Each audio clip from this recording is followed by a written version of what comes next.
as conditions in Gaza deteriorate. No sewage, no water sanitation, no medication. The Biden administration sending a letter to Israeli leaders demanding Israel take steps in the next 30 days to improve the dire situation for Palestinians in Gaza.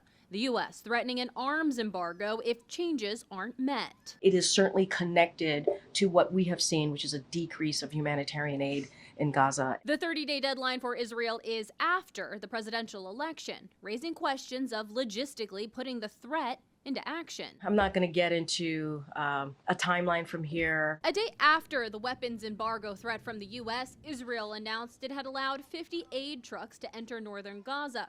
It's a fraction of what aid agencies helping Palestinians say they need. Everyone is in much worse condition in their tents. Everything is tattered. Their clothes are tattered.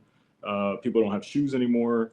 Kids are drinking water out of sewage puddles in the road. The threatened embargo comes as Israel prepares to strike Iran, a response to Iran's historic barrage of missiles fired at Israel earlier this month.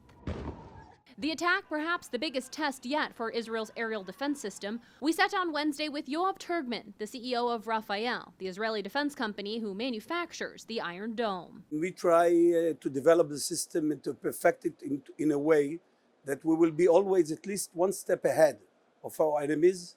Now, the threat of a U.S. arms embargo brings up the question, how reliant is the Iron Dome on U.S. weapons? I'm not a politician. I have nothing to do with politics.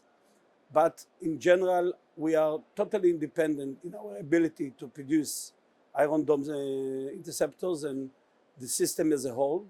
U.S. officials say they expect Israel's counterstrike on Iran to take place before the U.S. election, meaning it could impact who voters pick on November 5th.